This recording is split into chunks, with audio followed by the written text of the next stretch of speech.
قیامت کے دن حشر کے میدان میں کیا ہوگا؟ ہم گنہگار امتی کیسے جنت اور جہنم میں جائیں گے؟ یہ سب کچھ آپ لوگ اس ویڈیو میں سنیں گے۔ جب آسمان پھٹ کر پگھلے ہوئے تانبے کی طرح سرخ ہو جائے گا، سورج اور چاند دونوں بے نور ہو کر اکٹھے کر دیے جائیں گے اور ستارے بے نور ہو کر بکھر جائیں گے۔ زمین اللہ تعالیٰ کے خوف سے بری طرح ہچکولے کھانے لگے گی اور پہاڑ اس طرح ریزہ ریزہ کر دیے جائیں گے جیسے روئی ہو۔ دریاؤں اور سمندروں کا پانی آگ سے بھڑک اٹھے گا اور جو کچھ بھی اس دنیا میں زندہ ہوگا وہ فنا ہو جائے گا، یعنی سب کو موت آ جائے گی اور تب قیامت کا ہولناک منظر ہوگا۔ ناظرین، ویڈیو کو مکمل آخر تک ضرور سنیے گا۔ بسم اللہ الرحمن الرحیم۔ جب رب تعالیٰ کی مرضی ہوگی تو پھر سے اسرافیل علیہ السلام کو اٹھایا جائے گا۔ اب انہیں دوبارہ سے سور پھونکنے کا حکم دیا جائے گا تو وہ پھر سے سور پھونکیں گے، تو آدم علیہ السلام سے لے کر قیامت تک جتنے بھی جاندار تھے پھر سے سب کو اٹھا لیا جائے گا جن کو پہلے موت آ چکی تھی۔ اور اس وقت سب سے پہلے قبر سے باہر تاجدار کائنات امام الانبیاء حضرت محمد مصطفیٰ صلی اللہ علیہ وسلم تشریف لائیں گے۔ اس کے بعد حضرت موسیٰ علیہ السلام اپنی قبر سے اٹھ کھڑے ہوں گے، پھر باقی لوگ باری باری اپنی قبروں سے باہر نکلنا شروع ہو جائیں گے اور وہاں سب حشر کے میدان میں لائے جائیں گے، اور وہاں سب مرد اور سب عورتیں ننگے بدن اور ننگے پاؤں کے ساتھ ہوں گے، لیکن خوف اور دہشت کی وجہ سے کسی کو کسی دوسرے کی طرف دیکھنے کی ہوش نہیں ہوگی، کیونکہ محشر کے میدان میں سورج 10 گنا زیادہ تیز ہوگا اور ہر آدمی کو یوں محسوس ہوگا کہ سورج زمین سے کچھ گز کے فاصلے پر ہی ہے۔ دھوپ کی سختی کی وجہ سے لوگ پسینے میں ڈوبے ہوئے ہوں گے اور اس دن 7 قسم کے آدمیوں کو عرش کا سایہ نصیب ہوگا۔ نبی پاک صلی اللہ علیہ وسلم نے اس جگہ پہ یہ ارشاد فرمایا کہ دھوپ اور پیاس کی وجہ سے لوگ تڑپ رہے ہوں گے، کوئی کسی کا حال پوچھنے والا نہ ہوگا۔ اس حالت میں کئی ہزار سال گزر جائیں گے، پھر آخر لوگ پریشان ہو کر آپس میں مشورہ کر کے حضرت آدم علیہ السلام کی خدمت میں پیش ہوں گے اور کہیں گے، اے ہمارے ابا جان، آپ ہمارے ساتھ قدم آگے بڑھائیے اور اللہ کے حضور عرض کیجیے کہ اے اللہ، اس سختی کو ہم سے دور کر دے، آپ ہم سے جلد حساب لے لیجئے تاکہ ہمیں کس جگہ جانا ہے ہم وہاں جلدی پہنچ جائیں۔ یہ تنگی، یہ دہشت ہم سے برداشت نہیں ہو رہی۔ مگر حضرت آدم علیہ السلام اس وقت یہ کہتے ہوئے انکار کر دیں گے کہ نہیں، میں نے پہلے بھول کی وجہ سے ایک دانہ کھا لیا تھا اور اس دانے کی وجہ سے 300 سال تک رو رو کر میں نے اللہ تعالیٰ سے معافی مانگی تھی۔ حدیث پاک میں آیا ہے کہ پورے انسانوں کے جتنے آنسو ہیں وہ سارے کے سارے 10واں حصہ ہیں، اور 9 حصے آنسو صرف حضرت آدم علیہ السلام کے ہیں جو انہوں نے ان 300 سالوں میں نکالے، اور اس کے بعد اللہ تعالیٰ نے ان کی توبہ کو قبول فرما لیا۔ یہ اتنا روئے اور معافی مانگنے کے بعد اور توبہ قبول ہو جانے کے بعد آخر انہوں نے بیت اللہ شریف بنایا اور 30 حج پیدل چل کر کیے، مگر قیامت کے دن پھر بھی فرمائیں گے نہیں، مجھے اللہ رب العزت کے سامنے جانے میں شرمندگی محسوس ہو رہی ہے۔ ناظرین، ذرا غور کیجئے کہ حضرت آدم علیہ السلام کی توبہ کی قبولیت کا بھی فیصلہ آ چکا ہے، لیکن بندہ اپنے کیے پر پچھتا رہا ہے۔ جب قیامت کے دن ہمارے جد امجد کا یہ حال ہوگا تو ہم لوگ جب اپنے گناہوں کو لے کر جائیں گے اور بغیر توبہ کے مر جائیں گے تو ہمارے لیے قیامت کے دن اللہ رب العزت کے سامنے کھڑا ہونا کتنا مشکل ہوگا۔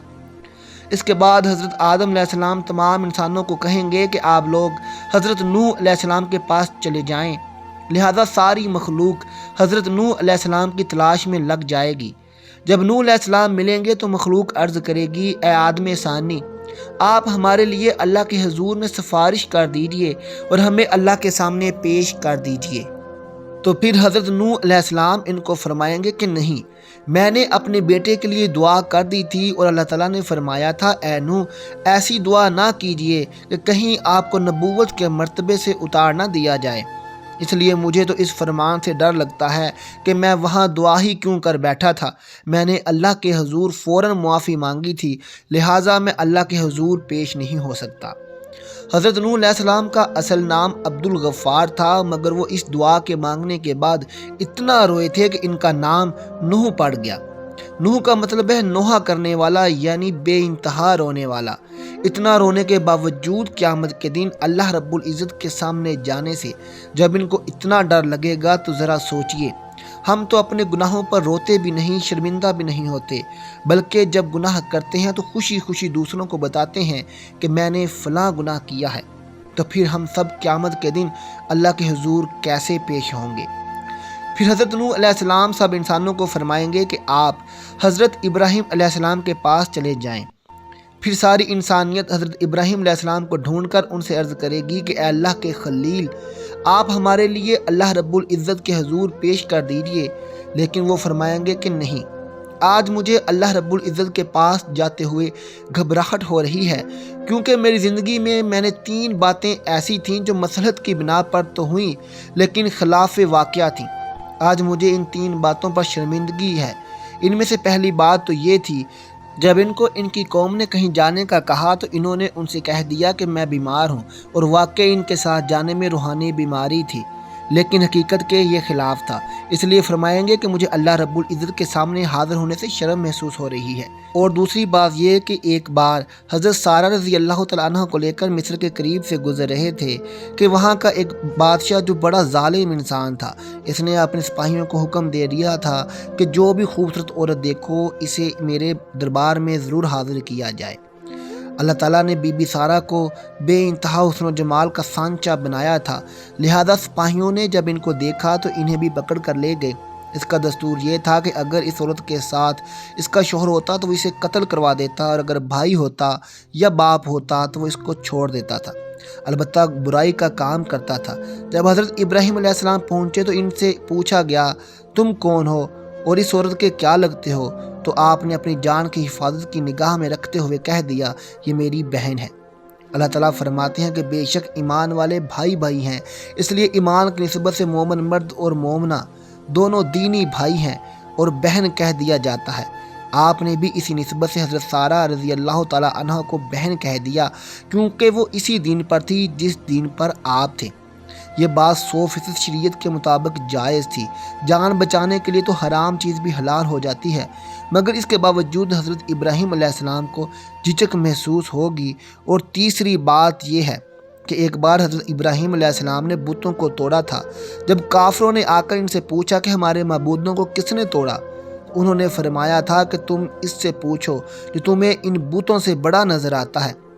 حضرت ابراہیم علیہ السلام نے بتوں کو توڑ کر کلہاڑا سب سے بڑے بت کے کندھے پر رکھ دیا تھا، اس لیے بڑے بت سے پوچھنے کو فرمایا۔ اب ظاہر میں تو کوئی اتنی بڑی بات تو نہیں تھی، کافروں کو سمجھانے کے لیے ایسا کیا تھا کہ وہ پوچھیں گے تو بت انہیں جواب نہیں دیں گے، لیکن بات تو حقیقت کے خلاف تھی، لہٰذا اس بات پر بھی اتنا افسوس ہوگا کہ اللہ کا خلیل ہونے کے باوجود انہیں اللہ کے سامنے جاتے ہوئے شرمندگی محسوس ہو رہی ہوگی۔ اس پر ہم لوگ سوچیں جو دن رات جھوٹی قسمیں کھاتے ہیں، لوگوں کے ساتھ فراڈ کرتے ہیں، جھوٹ بولتے ہیں، جھوٹی گواہیاں دیتے ہیں، لوگوں کے سامنے غلطیوں پر پردے ڈالنے کے لیے، اپنے آپ کو دنیا کی شرمندگی سے بچانے کے لیے جھوٹ پر جھوٹ بولتے ہیں، قیامت کے دن ہمیں اللہ رب العزت کے حضور جاتے ہوئے کتنی شرمندگی ہوگی۔ پھر حضرت ابراہیم علیہ السلام فرمائیں گے کہ آپ سب لوگ موسیٰ کلیم اللہ کے پاس چلے جائیں، وہ آپ کی شفاعت کریں گے۔ چنانچہ ساری انسانیت حضرت موسیٰ علیہ السلام کے پاس آئے گی اور کہے گی، اے کلیم اللہ، آپ ہماری شفاعت فرما دیجئے، مگر حضرت موسیٰ علیہ السلام بھی انکار کر دیں گے اور وہ بھی اللہ کے پاس جانے سے گھبرائیں گے۔ اس کے بعد حضرت موسیٰ علیہ السلام تمام لوگوں کو حضرت عیسیٰ علیہ السلام کے پاس جانے کا کہیں گے۔ پھر تمام انسانیت حضرت عیسیٰ علیہ السلام کے پاس آئے گی، مگر وہ بھی کہیں گے کہ نہیں، مجھے اللہ رب العزت کے سامنے جاتے ہوئے ڈر لگ رہا ہے کہ میری امت نے مجھے اور میری ماں کو اللہ کے ساتھ شریک بنا دیا تھا، میں نہیں جا سکتا۔ پھر حضرت عیسیٰ علیہ السلام فرمائیں گے کہ آپ سب اللہ تعالیٰ کے آخری نبی اور محبوب نبی حضرت محمد صلی اللہ علیہ وسلم کے پاس جاؤ۔ چنانچہ سب لوگ نبی پاک صلی اللہ علیہ وسلم کے پاس آئیں گے، اور اس وقت اللہ تعالیٰ انبیاء کرام کے لیے ممبر لگوائیں گے۔ اور تمام انبیاء کرام اپنے اپنے ممبروں پر جلوہ افروز ہوں گے، اور آپ صلی اللہ علیہ وسلم کے لیے بھی ممبر پیش کیا جائے گا، مگر اللہ کے محبوب صلی اللہ علیہ وسلم ممبر پر نہیں بیٹھیں گے، کیونکہ اس وقت آپ کے دل میں یہ خیال ہوگا کہ کہیں ایسا نہ ہو کہ میں اس ممبر پر بیٹھ جاؤں اور یہ اڑ کر جنت میں چلا جائے اور میری گناہ گار امت پیچھے رہ جائے۔ تو آپ صلی اللہ علیہ وسلم سے پوچھا جائے گا، اے میرے محبوب، اپنے ممبر پر کیوں نہیں بیٹھ رہے؟ تو آپ عرض کریں گے کہ اے اللہ، میری امت کے گناہ گار تو ابھی فیصلہ بھی ان کا نہیں ہوا، میں اس ممبر پر کیسے بیٹھوں؟ پھر اللہ تعالیٰ آپ پر ایک خاص تجلی فرمائیں گے۔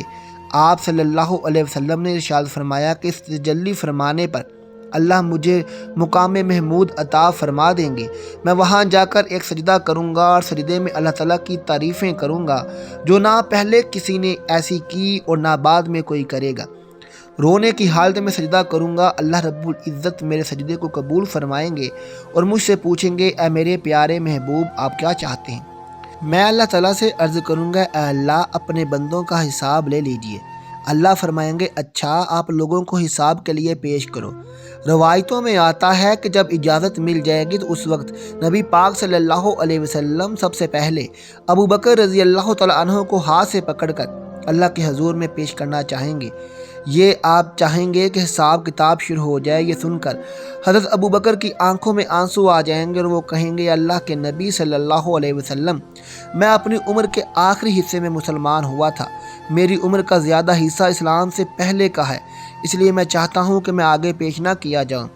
مگر اللہ کے محبوب فرمائیں گے، ابو بکر، تجھے آگے جانا ہوگا۔ چنانچہ جب حضرت ابو بکر آگے بڑھیں گے تو وہ وہی کام کریں گے جو نبی پاک صلی اللہ علیہ وسلم نے کیا۔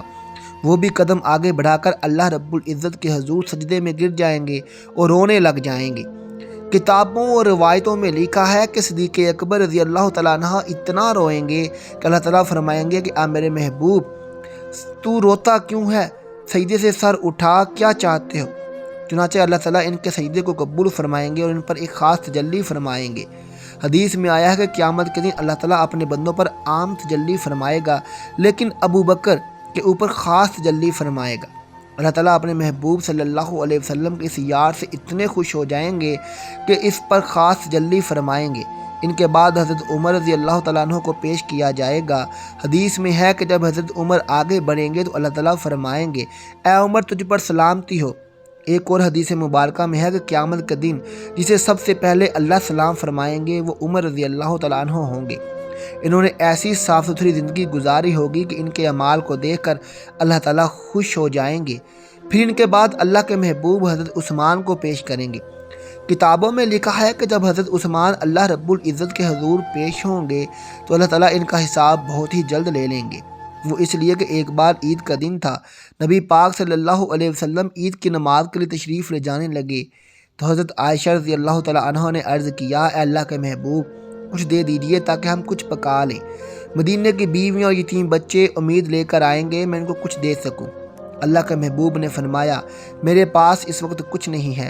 چنانچہ آپ یہ کہہ کر نماز پڑھنے کے لیے چلے گئے، اور جب واپس آئے دیکھا گھر میں سب کچھ پکا ہوا ہے اور مدینے کی بیویاں یتیم لے کے جا رہے ہیں۔ اللہ کے محبوب صلی اللہ علیہ وسلم نے پوچھا، یہ کہاں سے آیا؟ حضرت عائشہ نے عرض کیا، جب آپ نماز کے لیے تشریف لے گئے تو حضرت عثمان نے اپنا سامان سے لدا ہوا ایک ایک اونٹ آپ کی سب بیویوں کو ہدیے کے طور پر بھیجا ہے۔ یہ سن کر نبی پاک صلی اللہ علیہ وسلم کا دل اتنا خوش ہوا کہ آپ نے دعا مانگی، رحمان تو عثمان کا حساب آسان فرما دینا۔ تو نبی پاک صلی اللہ علیہ وسلم کی یہ دعا قبول ہو گئی اور حضرت عثمان کا حساب کتاب بہت جلدی لے لیا جائے گا۔ ان کے بعد حضرت علی کو اللہ رب العزت کے حضور پیش کیا جائے گا۔ حدیثوں میں آیا ہے کہ قیامت کے دن سب سے آسان اور جلدی حساب حضرت علی کا ہوگا۔ جب نبی صلی اللہ علیہ وسلم کے ان چاروں یاروں کا حساب ہو جائے گا تو اللہ تعالیٰ کا جلال تبدیل ہو جائے گا۔ اللہ فرمائیں گے، اے مجرموں، میرے نیک بندوں سے آج جدا ہو جاؤ۔ لہذا کافروں اور مشرکوں کو ایک طرف کر دیا جائے گا اور دوسری طرف نیک بندوں کو کر دیا جائے گا۔ اس کے بعد سارے عمل و اعمال کے حساب و کتاب ہونے کے بعد اللہ تعالیٰ فرمائیں گے کہ جہنم کے اوپر بنی ہوئی اس پل صراط سے گزر کر یہ نیک لوگ جنت میں چلے جائیں۔ چنانچہ جب مومن پل صراط کے اوپر سے گزرنے لگیں گے تو کچھ ایمان والے ایسے بندے ہوں گے جو بجلی کی تیزی سے گزر جائیں گے، کچھ ہوا کی تیزی سے، کچھ گھوڑے کی تیز رفتاری کے ساتھ، کچھ بھاگتے ہوئے، کچھ بیٹھ بیٹھ کر اور کچھ ڈرتے ڈرتے رینگتے ہوئے اور کچھ آہستہ آہستہ۔ جو لوگ بھی پل صراط سے آگے گزر جائیں گے اللہ تعالیٰ ان کو جنت عطا فرما دیں گے۔ پل صراط کے اوپر سے ہر ایک کو گزرنا پڑے گا، لیکن پل صراط سے گزرتے ہوئے جو مسلمان اپنی زندگی میں گناہ کرتے ہوں گے وہ نیچے جہنم کے سب سے اوپر والے درجے میں گریں گے۔ ایمان والے گناہ گار ہوں گے۔ جب بہت عرصہ گزر جائے گا تو اللہ تعالیٰ اپنی حکمت سے ان کو اور کافروں کو اور مشرکوں کو ان سے الگ کر دے گا، اور نبی صلی اللہ علیہ وسلم کی شفاعت کے نتیجے سے یہ پھر جہنم سے آزادی حاصل کر لیں گے۔ پیارے دوستو، یہ تھی آج کی ویڈیو کہ ساری شفاعت نبی پاک صلی اللہ علیہ وسلم کی عزت و تکریم کی وجہ سے ہی ہے۔ جو لوگ نبی پاک صلی اللہ علیہ وسلم کی عزت و تکریم نہیں کرتے وہ قیامت کے دن آپ صلی اللہ علیہ وسلم کی شفاعت سے بھی محروم رہیں گے۔ اگر آپ اپنی زندگی اچھے طریقے سے گزارنا چاہتے ہیں تو نبی پاک صلی اللہ علیہ وسلم کی سنت کو مضبوطی سے پکڑ لو اور اللہ کے نیک بندوں کے راستے پر چلو، کیونکہ نجات کا ذریعہ صرف اور صرف اللہ کے نیک بندے ہیں، اور اللہ کے نیک بندے وہی ہیں جن کو اللہ کا قرب حاصل ہے۔ بے شک آپ دنیا جہان کا علم حاصل کر لیں، آپ دین کا علم حاصل کر لیں، آپ بڑے سے بڑے عالم بن جائیں، لیکن اگر آپ کو اللہ تعالیٰ کا اور نبی پاک صلی اللہ علیہ وسلم کا آپ کے پاس اگر روحانی قرب نہیں ہے تو آپ کے پاس صرف دنیاوی علم ہے۔ جب تک آپ روحانیت کے درجے پر فیض یاب نہیں ہو سکتے آپ کچھ بھی نہیں ہو سکتے، اور روحانیت کے درجے پر فیض یاب ہونے کے لیے اللہ کے نیک بندے کی ہی ضرورت ہوتی ہے۔ اللہ سے دعا ہے کہ اللہ تعالیٰ ہمیں سنت نبوی کے مطابق زندگی گزارنے اور اللہ کے نیک بندوں کی عزت و تکریم کرنے کی توفیق عطا فرمائے، آمین ثم آمین۔ ناظرین، اگر آپ کو میری یہ ویڈیو پسند آئی ہو تو اسے اپنے دوستوں رشتہ داروں میں شیئر کر دیجیے گا۔ ملتے ہیں آپ سے اپنی اگلی ویڈیو کے ساتھ۔ آپ کو یہ قیامت کا منظر جو میں نے بیان کیا ہے کیسا لگا مجھے یہ کمنٹ باکس میں ضرور بتائیے گا۔ ملتے ہیں اگلی ویڈیو کے ساتھ، اپنا خیال رکھیے گا، اللہ حافظ۔